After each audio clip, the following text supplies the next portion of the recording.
नमस्कार मित्रांनो, सुस्वागतम. ठरलं तर या मालिकेच्या आजच्या भागामध्ये अगदी मनपूर्वक मी तुमचं स्वागत करते.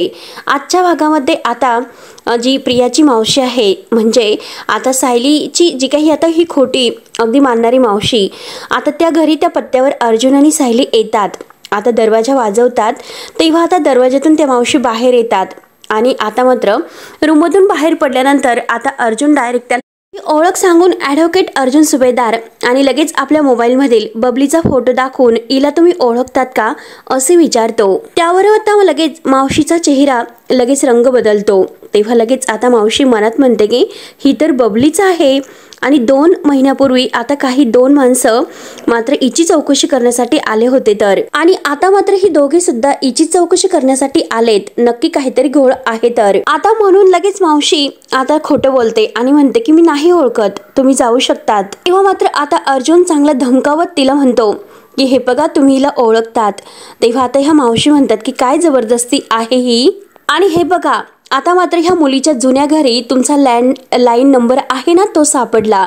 तेव्हा मात्र आता लगेच मावशीचा तिला धक्काच बसतो. नक्की आता यांनी आपल्याला पकडले की काय, म्हणून मावशी घाबरते. अर्जुन पूर्ण सांगतो की हे बघा तो नंबर आता बंद आहे, परंतु पत्ता मात्र इकडचाच आहे तर, त्यामुळे तुम्ही आता मान्य करू शकतात की तुम्ही ह्या मुलीला ओळखतात म्हणून. आता मावशींना नक्की काय उत्तर द्यायचं हे काही कळत नाही. तरी सुद्धा आता थोडेसे रागवत म्हणतात की मी तुम्हाला एकदा सांगितलं की मी त्या मुलीला नाही ओळखत, जा बरं तुम्ही इथून. म्हणून मावशी रागाने दरवाजा बंद करून घेते. मावशी तर आता घाबरलेली असते. तेव्हा आता अर्जुन सायली एकमेकांकडे बघतात आणि पुन्हा ते जायला निघतात. सायली आता पुढे होते. अर्जुन पुन्हा आता तो दरवाजा वाजवतो. तेव्हा त्या मावशी बाहेर आल्यानंतर विचारतात की तुम्ही परत का आलात, तर अर्जुन म्हणतो की 1 मिनिट. अर्जुन म्हणतो की हे बघा तुम्ही तिला ओळखत नाही. मग ह्या जे काही मुली आहे तर त्या प्रत्येक मुलीचे फोटो तो दाखवतो. यांना सुद्धा ओळखत नाही का असे विचारतो. तर आता मावशी त्यांना बघते तर मावशीला धक्काच बसतो. तर आता अर्जुन म्हणतो की हे बघा जरीही तुम्ही आता या मुलींना ओळखत नाही असे म्हणालात, माझ्याकडे पुरावे आहेत आणि जर तुम्ही आता हे सर्व कबूल नाही केलं तर मात्र मी आता पोलिसांना बोलावेल आणि मग मात्र तुम्हाला त्यांच्या समोर कबूल करावं लागेल. आता अर्जुन मात्र मावशींना चांगलाच धमकावतो. मावशी आता घाबरते. पोलिसांची भीती दाखवल्यानंतर लगेच आता मावशी थरथर कापायला सुरुवात होते आणि म्हणते की नको, पोलिसांना बोलावू नका. आणि आता अर्जुन आणि सायली या दोघांना ती आत घेऊन जाते. त्यानंतर मात्र आता इकडे रविराज काका हे पुस्तक वाचत असतात. आपल्या प्रतिमा आत्या आता स्टोरूम मधून एक खेळणं घेऊन येतात. रविराज काकांना दाखवतात आणि म्हणतात की हे बघा अहो, हे खेळणं मला आपल्या स्टोरूम मध्ये सापडले. म्हणजे हे बघा ते तन्वीचं असेल, परंतु हे खेळणं मात्र मी तिच्यासाठी घेतलं नाही, हे मला खरंच आठवत नाही. आपल्या तन्वीचं नसणार हे, कारण मी घेतलेलेच नाही. रविराज काका म्हणतात की हो अगं ते तन्वीचं नाहीच. मग अगं हे बघ सुमनच्या भावाची एक छोटीशी मुलगी होती, बऱ्याचदा आपल्याकडे ती खेळायला येत होती आणि कदाचित नक्की तिचं असेल. तेव्हा आता प्रतिमा त्या हसते आणि म्हणते की हो बरं झालं, आणि मला खरंच भीती वाटली होती की जे मला आता आठवायला लागले तर ते खरंच मी विसरते की काय. तेव्हा रविराज काका प्रतिमाला विचारतात की अगं पण तू स्टोरूम मध्ये काय करत होती, कशासाठी गेली होतीस. त्यावर आता प्रतिमा आत्या म्हणतात की हो हल्ली जे मी रोज करत असते ना तेच, जुन्या आठवणी आहे तर त्या जाग्या करण्याचा प्रयत्न मी करत होते. तन्वीच्या वाढदिवसाला जे काही घडले त्यामुळे मला असं वाटायला सुरुवात झालेली आहे की माझ्या स्मृतीच्या मी अगदी जवळ जाऊन पोहोचले की काय. म्हणजे माझ्या डोक्यामध्ये असं एक अंधुक धुकं असल्यासारखं व्हायचं आणि आता मात्र ते धुकं हळूहळू कमी होतं असे वाटते. तेव्हा आता रविराज काका लगेच गंभीर होतात. तेव्हा प्रतिमा त्या विचारतात की काय हो काय झाले. रविराज काका उठून उभे राहतात आणि म्हणतात की हे बघ प्रतिमा, आपला तो अपघात झाला होता तेव्हापासून खरंच रोज मी तुझी वाट पाहायचो आणि ह्या एकाच आशेवर मी जिवंत आहे की कधीतरी मला माझी जुनी प्रतिमा परत मिळेल म्हणून. परंतु आता मात्र ह्या आठवड्यांचं ओझं खरंच एकट्याला नाही पेलवत ग. प्रतिमा आत्या त्यांना आधार देतात. म्हणतात की हे बघा रविराज, तुम्ही एकटे नाही तो, आणि मी सुद्धा तुमची ती जुनी प्रतिमा बनण्याचा प्रयत्न करते हो. आणि हे बघा अहो रविराज, तुम्ही माझ्या बाबतीत किती समजूतदारपणा दाखवला ते सुद्धा मला खरंच कळते हो. म्हणून तर मग आजपर्यंत मात्र मला तेव्हाचं काही आठवलं नाही, तरी सुद्धा मी तुम्हाला माझा नवरा मानू शकते. परंतु हे बघा रविराज, हे असं करणं खरंच तुमच्यावर अन्याय आहे तर, आणि तो अन्याय मला तुमच्यावर नाही करायचा आणि मला सुद्धा आपलं खरं नातं परत निर्माण करायचं आहे. आणि माझी पूर्ण खात्री आहे की रविराज अहो तो दिवस दूर नाही तर. तेव्हा आता रविराज काकांचा चेहरा खुलतो. दोघे एकमेकांकडे बघत असतात. जेव्हा मला अगदी स्वच्छ अगदी सर्व काही आठवेल, अगदी आपल्या अपघाताबद्दल सुद्धा, तेव्हा आता रविराज काकांना सुद्धा खूप छान वाटतं. त्यानंतर आता मावशी अर्जुन आणि सायली या दोघांना आत घेऊन येते. मावशीला आता पूर्ण घाम फुटलेला असतो. पुन्हा अर्जुन आता मोबाईल मधील तो बबलीचा फोटो दाखवतो आणि म्हणतो की आता व्यवस्थित बघा आणि सांगा की तुम्ही यांना ओळखतात का, ह्या मुलीला. हिचं नाव बबली लोखंडे आहे आणि मी तुम्हाला आता शेवटचं विचारतो, तुम्ही हिला ओळखतात की नाही. तेव्हा आता मावशीला अगदी काय करू अशी तिची अवस्था होते. सांगू किंवा नको सांगू ती आता विचार करत असते. तोंडातून शब्द निघणार तोच पुन्हा स्वतःला थांबवते. तेव्हा आता सायली म्हणते की हे बघा, हा माझा फोटो आहे. लहानपणी मी मावशीच्या घरातून हरवले होते, परंतु हे बघा मला काही आठवत नाही, त्यामुळे मला तुमची मदत हवी आहे. आणि हे बघा, मला माझ्या आईने म्हणजे मैनावतीने सांगितले की मी तुमच्या घरातून हरवले होते. तर तेव्हा आता मावशी मनात मैनावती आणि सदाशिव लोखंडे यांना म्हणत असते की नक्की या दोघांनी काय केलं, काय घोळ घालून ठेवला आणि तो मला निस्तरायला सांगितला. आता मी नक्की काय उत्तर देऊ यांना. म्हणून आता मावशीच्या चेहऱ्यावर 12 असतात. तर अर्जुन पुरेपूर ओळखतो. अर्जुन लगेच मावशींना म्हणतो की हे बघा, तुम्ही इतका विचार करतात म्हणजे नक्की तुम्हाला काहीतरी माहिती आहे याबद्दल. आता बोलतात की लावा मी पोलिसांना फोन. म्हणून अर्जुन लगेच आता पोलिसांना फोन लावण्याचं नाटक करतो. आता मावशी म्हणते की नको, आठवले मला, पोलिसांना फोन लावू नका, मला आठवले सगळं काही. म्हणजे हे बघा, ही बबली आहे ना, तर ती लहानपणी माझ्याकडे होती. म्हणजे सदा आणि मैना या दोघांनी माझ्याकडे तिला पाठवलेलं होतं. तेव्हा आता सायली विचारते की पाठवलं होतं म्हणजे तुम्ही माझ्या मावशी आहात का. तेव्हा आता मावशी म्हणते की हो, मी तुझी मावशीच आहे. तर आता थरथर कापतच मावशी म्हणते की हो हो, मी तिची मावशीच आहे. अर्जुन विचारतो की तुम्ही मैनावतीच्या सख्या बहीण आहात का. तर मावशी सांगते की सख्खी नाही तर चुलत बहीण आहे मी. तर अर्जुन विचारतो की लग्न अगोदरचं तुमचं आडनाव काय आहे. तेव्हा आता मावशी विचारत पडते. आता अर्जुन ओळखतो.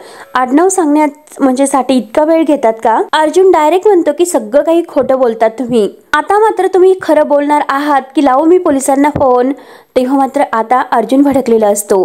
तर मावशी आता पुन्हा घाबरते आणि म्हणते की नको. मी अगदी थरथर कापत म्हणते की सांगते, मी तुम्हाला सगळं खरं सांगते. म्हणजे हे बघा, लोखंडे आणि माझं काही नातं नाही. मैना आणि सदा या दोघांना 5 मुली होत्या आणि त्या मुली त्यांना झेपत नव्हत्या. म्हणजे खायलाच काही नव्हतं, मग त्यांना कुठून पोहोचणार बरं. म्हणून त्यांनी बबलीला माझ्याकडे आणून सोडलं. तर सायली विचारते की तुमच्याकडे का सोडलं. तेव्हा आता मावशी सांगते की मला कामासाठी पोरं आणि पोरी लागत होत्या म्हणून मैना आणि सदा मला म्हटल्या की आजपासून ही तुझी मुलगी असेल. तेव्हा आता अर्जुन विचारतो की असं कोणतं काम तुम्ही करत होतात.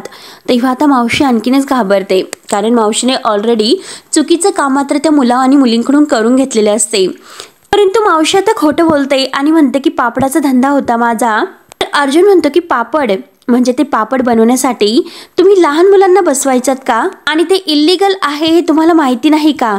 मावशी आता पुन्हा घाबरते आणि म्हणते की नाही हो, आणि हे बघा, अहो हे काम मी त्यांना करायला सांगत नव्हते, लावत सुद्धा नव्हते. नाही. तर सायली आता रागानेच विचारते, मग असं कोणतं काम तुम्ही आमच्याकडून करून घेत होत्या.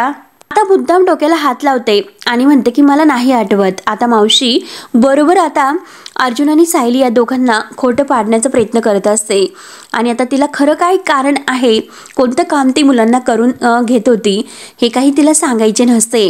अर्जुन सुद्धा आता पूर्णपणे पोलिसांची भीती दाखवून आता मात्र मावशीकडून सर्व काही खरं वधून घेतो आणि म्हणतो की नाही आठवत ना तुम्हाला. बरं ठीक आहे, आपण पोलिसांमध्ये जाऊयात, मग तेथे गेल्यानंतर तुम्हाला नक्की सर्व काही आठवेल. तर अगदी सगळं व्यवस्थित आठवेल. आता मात्र मावशी आणखीनच घाबरते. तिला असं वाटतं की खरंच अर्जुन खरंच आपल्याला पोलिसांमध्ये नेतो की काय. म्हणून आता ती पुन्हा नाही करत असते आणि म्हणते की हो, मला आठवले की मी काय काम करून घेत होते ते. अर्जुन म्हणतो की बरं ठीक आहे, सांगा, बोला बरं, काय काम करून घेत होतात. तरी सुद्धा मावशीच्या तोंडातून शब्द निघत नसतो. अर्जुन आता इतका भडकतो आणि जोरात ओरडतो, बोला म्हणून. मावशी आणखीनच घाबरते.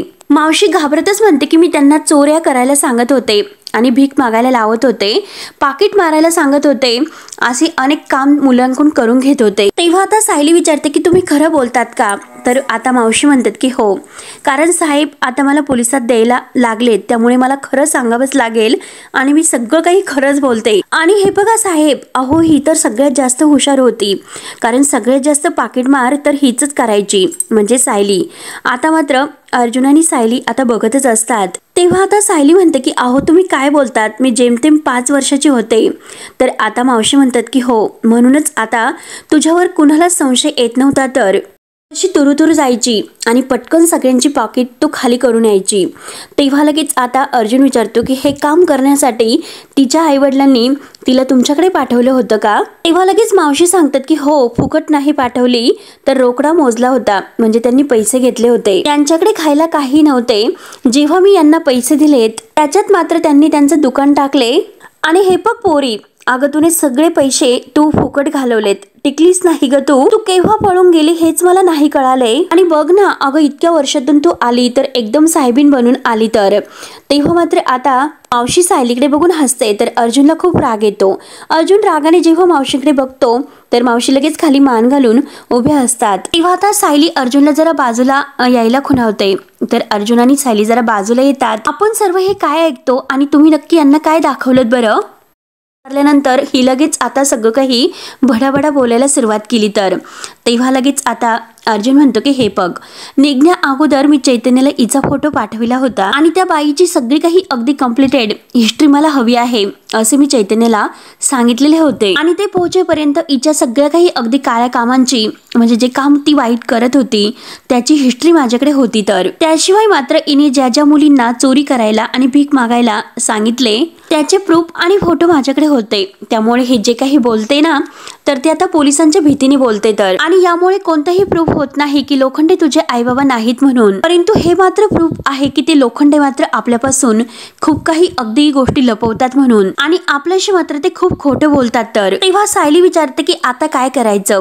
अर्जुन म्हणतो की हे बघ, हिला मात्र तिच्या कर्माची शिक्षा ही मिळायलाच पाहिजे, परंतु त्या लोखंडांना सुद्धा एक चटका मात्र द्यावाच लागेल. त्यावर आता सायली विचारते की म्हणजे काय करायचं? तर अर्जुन त्या प्लॅन बद्दल सायलीला समजावतो. तेव्हा आता सायली आणि अर्जुन सायली पुढे होते. तर अर्जुन आता ह्या मावशींना म्हणतो की चला तुम्ही माझ्यासोबत चला.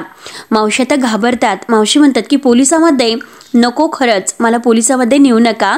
अर्जुन म्हणतो की हे बघा, सदाशिव लोखंडे आणि मैनावती या दोघांनी तुमच्या विरोधात कंप्लेंट केलेली आहे असे अर्जुन आता मावशींची खोटं बोलतो. तुम्ही त्यांच्या मुलीला मात्र 20-22 वर्षापूर्वी पळवलं होतं. तर मावशी म्हणते की नाही अहो, मी नाही पळवलं तिला, मी तुम्हाला शपथ घेऊन सांगते की मी नाही पळवलेले. अहो हे बघा, त्यांनी माझ्या दारामध्ये तिला आणून सोडलं होतं आणि त्या बदल्यात रोकड सुद्धा घेतली होती. त्यावर आता अर्जुन म्हणतो की कोण खरं बोलतं आणि कोण खोटं बोलतं हे आता लवकरच आपल्या समोर येईल आणि ते समजेल सुद्धा. तुम्ही येता की पोलिसांना फोन लावू मी? तेव्हा आता मावशी घाबरते, खाली मान घालत म्हणते की येते मी.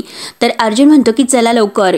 अर्जुन त्या मावशींना घेऊन आता पोलीस स्टेशनला जातो. त्यानंतर आता इकडे साक्षी तर खूपच खुश असते. आता अण्णा जेव्हा तिला भेटायला येतात तेव्हा अण्णांना ती अगदी खुश होत म्हणते की वेलकम वेलकम माय हार्ट अण्णा. तर अण्णा म्हणतात की काय समीरा मॅडम, आज खूपच खुश दिसतात. तेव्हा आता साक्षी खुश होत म्हणते की अण्णा अहो असणारच, कारण मला माझ्या आयुष्यातील सचिन आज मिळालेला आहे. तर अगदी परफेक्ट असा, मला लागतो तसा, अगदी स्मार्ट आणि परफेक्ट अगदी कॉम्बिनेशन असलेला एक आता बॉयफ्रेंड तर मला तो मिळालेला आहे म्हणून. तर आता अण्णा विचारतो अच्छा, म्हणजे झाला का तो आता बॉयफ्रेंड? तर असं वाटलं होतं की अजून ते घोंगडं भिजतच पडलेलं आहे. तर आणि झालं ते बरं झालं. तेव्हा आता साक्षी म्हणते की अण्णा इतके दिवस मी तुम्हाला जे सांगत होते आल्यानंतर तुम्हाला सगळं काही सांगेल म्हणून, आणि अण्णा मला हेच आता तुम्हाला सांगायचं होतं. मी अशा मुलाच्या शोधात होते जो फॉरेन मध्ये सेटल असेल, म्हणजे मी तिकडे सेटल होऊ शकते, आणि त्यापैकीच आता हा सचिन एक तिकीट आहे. तर इथल्या सगळ्या टेन्शन पासून फ्री होण्याचं माझंही तिकीट असेल. तेव्हा अण्णा विचारतात की अगं तुला आता कसलं टेन्शन आलं? साक्षी म्हणते की अण्णा टेन्शन नाही हो, बघा मी साक्षीची समीरा जरी झाले असले तरी सुद्धा एक मुलगी अशी दिसून दिसून किती वेगळी दिसणार आहे बरं. आणि हे बघा, मी तर दाढी मिशा लावू शकत नाही.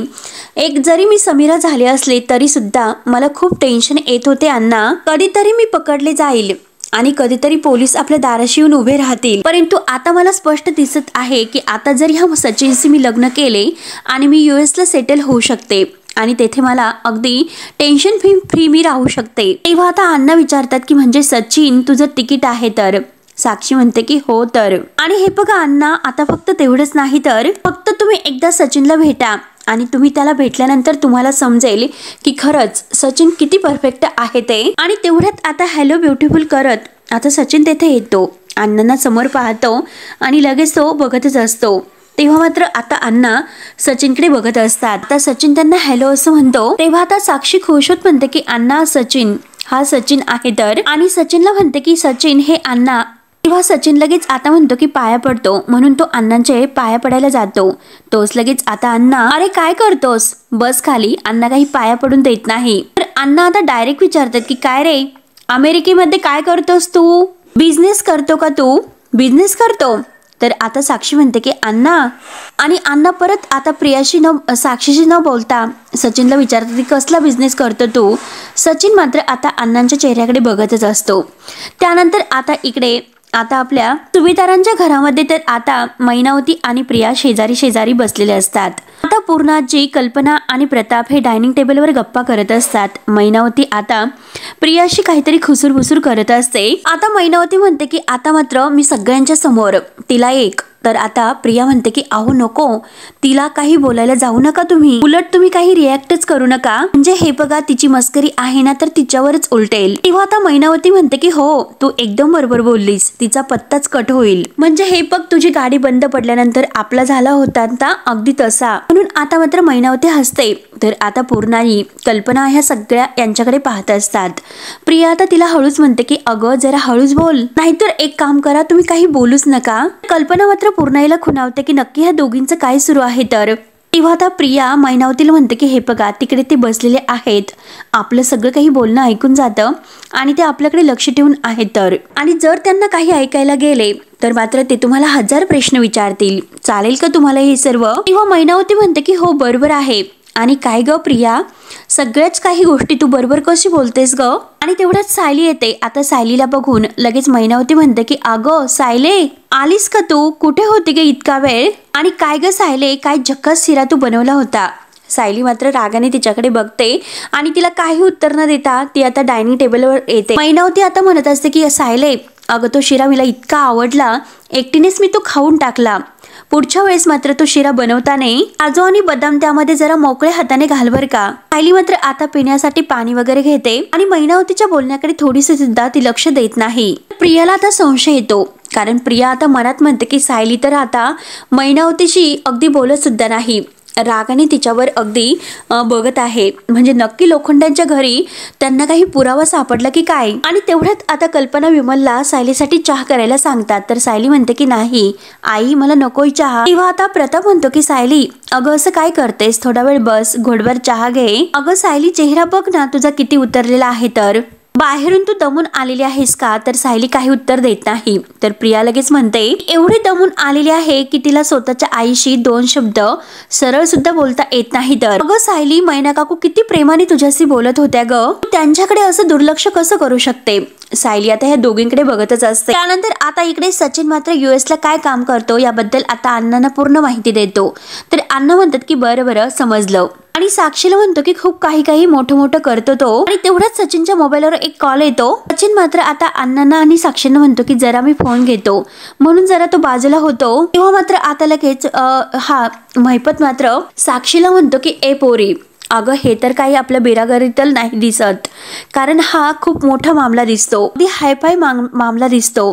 तर आता साक्षी खुश होत म्हणते की अण्णा अहो ते तर आपल्या फायद्याचं आहे ना, म्हणजे हेच बघा अहो तो इतका शिकलेला आहे, मोठ्या पोस्टवर तो काम करतोय, म्हणजे हेच बघा की अशा एखाद्या माणसाच्या बायकोवरती कुणाला संशय येणारच नाही. आणि खरंच अण्णा सांगायचं तर मला खरंच तो इतका आवडायला लागला, खूपच आवडतो तो. तेव्हा आता अण्णा म्हणतात की हो म्हणून कळतं ना तुझे गाल असे गुलाबी झालेले आहेत, तर खरंच चांगलं आहे, तुला आवडला ना आवडून दे. आता माझ्या मुलीची खुशी तेथे माझी खुशी, हो की नाही. आणि काय उडवायचं का बार, कधी लग्न करायचं सांग बरं, लगेच आपण बार ओढून देऊ, बाकीचं काय आहे ते सगळं मी ठरवतो. दीक्षित आता मात्र साक्षी खूपच खुश होते.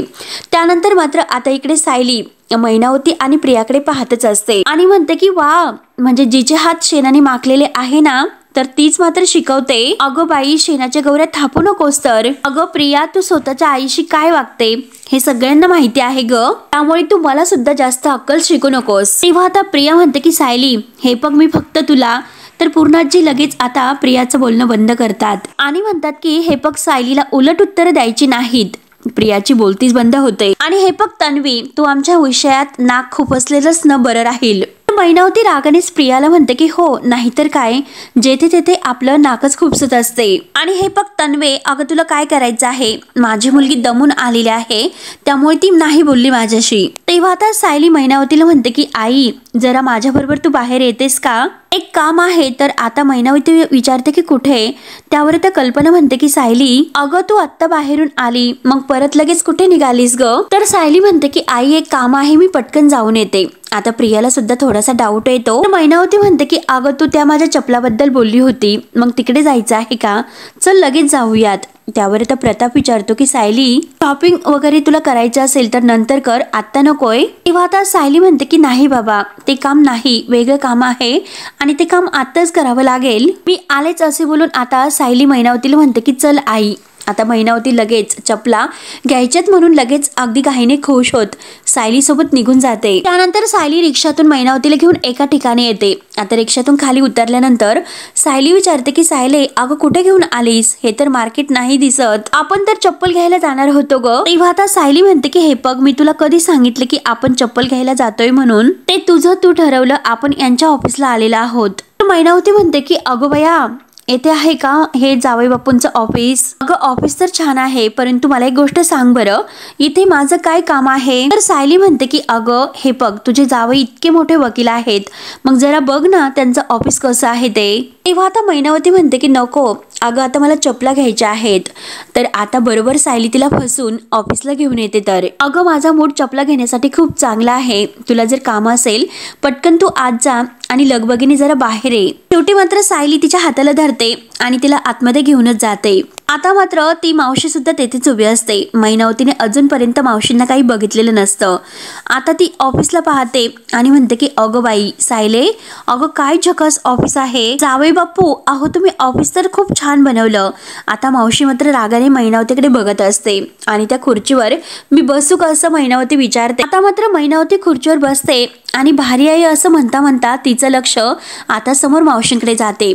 आता मैनावतीला घाम फुटतो आणि मावशी मात्र रागाने मैनावतीकडे पाहत असते. दोघे एकमेकीकडे बघतात. तर हा भाग येथे संपतो. पुढील भागामध्ये अर्जुन आता मैनावतीला विचारतो की तुम्ही यांना ओळखतात का. तर मैनावती मुद्दाम म्हणते की कोण आहे त्या, मी नाही ओळखत. त्यावर त्या सायली म्हणते की मला चांगलंच माहिती आहे की तू यांना ओळखते म्हणून, आणि कशी ओळखते ते सुद्धा माहिती आहे. तर आणि अगं मी लहान असताना तू त्यांना मला देऊन टाकले आणि त्या बदल्यात पैसे घेतले होते. तर तेव्हा आता मैनावती रडण्याचं नाटक करते आणि म्हणते की बघितलंस का माझी पोरगी माझ्यावर कसले आरोप करते. मावशी आता जोरात ओरडते की ए मैने, अगं तू आणि तुझा दारुडा नवरा हिला माझ्यापाशी घेऊन आला होता. तेव्हा आता मैनावती खूपच घाबरते. तर मित्रांनो पुढे काय होईल हे बघण्यासाठी आपल्या चॅनलला नक्की सबस्क्राईब करत राहा. धन्यवाद.